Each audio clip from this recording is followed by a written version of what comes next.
നമസ്കാരം. പ്രധാന വാർത്തകൾ. ഉത്സവലഹരിയിൽ തൂതപ്പൂരം കൊടിയേറി. അങ്ങാടിപ്പുറം മേൽപ്പാല നിർമ്മാണം പൈലിംഗ് ആരംഭിച്ചു. യൂത്ത് കോൺഗ്രസ് നഗരസഭാ ഓഫീസ് ഉപരോധിച്ചു. ഹജ്ജിന് തിരഞ്ഞെടുക്കപ്പെട്ടവർക്കുള്ള ഒന്നാംഘട്ട പരിശീലനം ഈ മാസം 24-ന് ആരംഭിക്കും. പെരിന്തൽമണ്ണ അർബൻ ബാങ്ക് ചെയർമാനായിരുന്ന PP വാസുദേവനെ ആദരിച്ചു. യൂട്യൂബ് ന്യൂസിലേക്ക് സ്വാഗതം. ഞാൻ ഹാരിസ് അയോളപ്പിൽ. വാർത്തകൾ വിശദമായി. ഉത്സവച്ഛായ നിറഞ്ഞ അന്തരീക്ഷത്തിൽ തൂത ഭഗവതി ക്ഷേത്രത്തിലെ പൂരം കൊടിയേറി. തിങ്കളാഴ്ച നടന്ന കാളവേലയോടെയാണ് തൂതപൂരത്തിന് തുടക്കമായത്. കരുമാനംകുറിശി, ആലമ്പാറ, കാളിക്കടവ്, അമ്പലവട്ടം, വടക്കുമുറി, നരിപ്പറ്റപ്പടി, പുളിഞ്ചോട്, കിഴക്കുമുറി, നടുവട്ടം, കുന്നക്കുന്ന്, വാഴയങ്കട, അമ്പലക്കുന്ന്, ഇടാക്കൽ, മാരായമംഗലം, വടക്കുമുറി, തെക്കുമുറി, മൂച്ചിത്തോട്ടം, കിഴക്കേ തെക്കുമുറി, ചങ്ങമ്പുഴ ഹെൽത്ത് സെന്റർ, കുണ്ടുപുറം, ഇലഞ്ഞിക്കൽ, വേട്ടക്കരങ്കാവ്, പടിഞ്ഞാറുമുറി, തൂതദേശം, ആലിൻചുവട് എന്നീ ദേശങ്ങളിൽ നിന്നായി വരുന്ന വേലകൾ ഇരുവിഭാഗവുമായി ക്ഷേത്ര പരിസരത്ത് അണിനിരന്നു. 15 ആനകൾ വീതം അണിനിരന്നതിന് ശേഷം നടുവിൽ ദേവസ്വം ആനയും അണിചേർന്നു.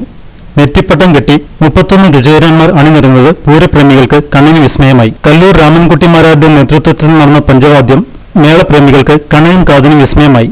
തൂതപ്പൂരം വെടിക്കെട്ടോടെ സമാപിക്കും.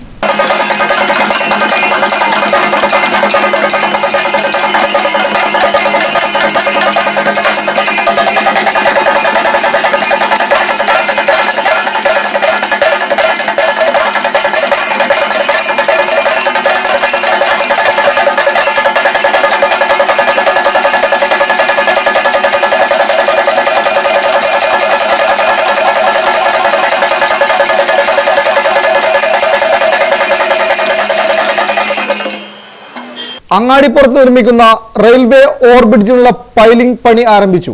തിങ്കളാഴ്ചയാണ് പൈലിംഗ് ആരംഭിക്കുന്നതിനുള്ള സാധനങ്ങൾ അങ്ങാടിപ്പുറത്ത് എത്തിച്ചത്. പൈലിംഗ് നടത്തുന്നതിന് റോഡ് ഇരുമ്പുമറ വെച്ച് മറച്ചിട്ടുണ്ട്. റോഡിന്റെ ഒരു ഭാഗം വീതി കൂട്ടി ടൈൽസ് പതിച്ച് വാഹനങ്ങൾ ഇതുവഴിയാണ് കടത്തിവിടുന്നത്. എന്നാൽ വലിയ വാഹനങ്ങൾ ഇതുവഴി വരുന്നത് ഗതാഗതക്കുരുക്ക് സൃഷ്ടിക്കുന്നു. വലമ്പൂർ പട്ടിക്കാട് വഴി തിരിച്ചുവിടുകയാണെങ്കിൽ അങ്ങാടിപ്പുറത്ത് ഗതാഗതക്കുരുക്ക് ഒഴിവാക്കാനാവുന്നതാണ്. പെരിന്തൽമണ്ണ ഭാഗത്തേക്കുള്ള പൈലിംഗ് ആണ് ആദ്യം നടക്കുന്നത്. പെരിന്തൽമണ്ണ മണ്ഡലം യൂത്ത് കോൺഗ്രസ് കമ്മിറ്റിയുടെ ആഭിമുഖ്യത്തിൽ നഗരസഭാ ഓഫീസ് ഉപരോധിച്ചു. ജനദ്രോഹ നടപടികൾ അവസാനിപ്പിക്കുക, നിർദ്ദിഷ്ട പുതിയ ബസ് സ്റ്റാൻഡ് സ്ഥാപിക്കുക, ആധുനിക കംഫർട്ട് സ്റ്റേഷൻ ആരംഭിക്കുക എന്നീ ആവശ്യങ്ങൾ ഉന്നയിച്ചാണ് സമരം റിയാസ് മുക്കോളി ഉദ്ഘാടനം ചെയ്തു. സേവനാവകാശം ജനങ്ങളിലേക്ക് എത്തിക്കുന്നതിന് യൂത്ത് കോൺഗ്രസ് പോരാടുമെന്ന് റിയാസ് മുക്കോളി പറഞ്ഞു. യാക്കൂബ് കുന്നപ്പള്ളി അധ്യക്ഷത വഹിച്ചു. PK Haris, C Sethumadhavan, C Moythunni, Ponnath Hasan, Vipin, Zainuddin Pulamanthole, CK Rafeeq, കൌൺസിലർമാർ Nisha Zubair, Nadeera, Hameed എന്നിവർ പങ്കെടുത്തു. പെരിന്തൽമണ്ണ അർബൻ ബാങ്ക് ചെയർമാനായിരുന്ന PP വാസുദേവനെ ആദരിച്ചു. 34 വർഷം പെരിന്തൽമണ്ണ അർബൻ ബാങ്കിന്റെ ചെയർമാനായിരുന്ന വാസുദേവൻ CPIM മലപ്പുറം ജില്ലാ സെക്രട്ടറിയായി സ്ഥാനമേറ്റതിനെ തുടർന്ന് ബാങ്ക് ചെയർമാൻ സ്ഥാനം രാജിവെക്കുകയായിരുന്നു. ബാങ്കിന്റെ പുതിയ ചെയർമാനായി മുൻ നഗരസഭാ ചെയർമാൻ C ദിവാകരനെ തെരഞ്ഞെടുത്തു. ബാങ്ക് 2015ഓടുകൂടി ഷെഡ്യൂൾ ബാങ്കായി മാറുമെന്ന് bank general manager Vellat Mohan പറഞ്ഞു. PP വാസുദേവനെ ആദരിക്കൽ ചടങ്ങിൽ ചെയർമാൻ C ദിവാകരൻ അധ്യക്ഷത വഹിച്ചു. മലപ്പുറം സഹകരണ joint registrar P Abdul Nasar ഉപഹാരം നൽകി. Bank general manager Vellat Mohan പ്രസംഗിച്ചു. 1916 ബാങ്ക് പ്രവർത്തനം ആരംഭിച്ചത്. 98 കൊല്ലം പിന്നിടുന്ന ഈ വേളയിൽ ബാങ്കിന്റെ ലക്ഷ്യം ഈ വർഷത്തോടെ 750 രൂപ നിക്ഷേപം സമാഹരിച്ച് കേരളത്തിലെ ആദ്യത്തെ ഷെഡ്യൂൾഡ് അർബൻ കോപ്പറേറ്റീവ് ബാങ്കായി മാറുക എന്നുള്ളതാണ്.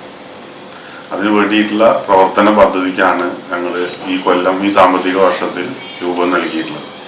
അതോടൊപ്പം ഏറ്റവും കുറഞ്ഞ NPA ഉള്ള ഓവർഡ്യൂ 3% താഴെ കൊണ്ടുവരുന്നതിന് വേണ്ടിയിട്ടുള്ള പ്രവർത്തനങ്ങളും ഓപ്പറേഷണൽ എഫിഷ്യൻസി വർദ്ധിപ്പിച്ചുകൊണ്ട് കസ്റ്റമർ സർവീസ് കുറ്റമറ്റതാക്കി മാറ്റാനുമുള്ള പരിശ്രമമാണ് ഞങ്ങൾ ഈ രൂപത്തിൽ നടപ്പാക്കി. ഹജ്ജിന് തിരഞ്ഞെടുക്കപ്പെട്ടവർക്കുള്ള ഒന്നാംഘട്ട പരിശീലനം 24-ന് തുടങ്ങും. കരിപ്പൂർ ഹജ്ജ് ഹൗസിലാണ് പരിശീലനം. മന്ത്രി PK കുഞ്ഞാലിക്കുട്ടി ഉദ്ഘാടനം ചെയ്യുന്ന പരിപാടിയിൽ സംസ്ഥാന ഹജ്ജ് കമ്മിറ്റി ചെയർമാൻ കോട്ടുമല ബാപ്പു മുസ്ലിയാർ അധ്യക്ഷത വഹിക്കും. കൊണ്ടോട്ടി വള്ളിക്കുന്ന് ഭാഗങ്ങളിൽ നിന്ന് തെരഞ്ഞെടുക്കപ്പെട്ട ഹാജിമാർക്കാണ് ആദ്യ ദിന പരിശീലനം നൽകുക. തെക്കൻ കേരളത്തിലുള്ളവർക്ക് ജില്ലാ അടിസ്ഥാനത്തിലും മലബാർ മേഖലയിലുള്ളവർക്ക് നിയോജകമണ്ഡല അടിസ്ഥാനത്തിലും മധ്യ കേരളത്തിൽ മേഖലാടിസ്ഥാനത്തിലും പരിശീലനം നടക്കും. ഈ വർഷം 3 ഘട്ടങ്ങളായാണ് പരിശീലനം നടക്കുക.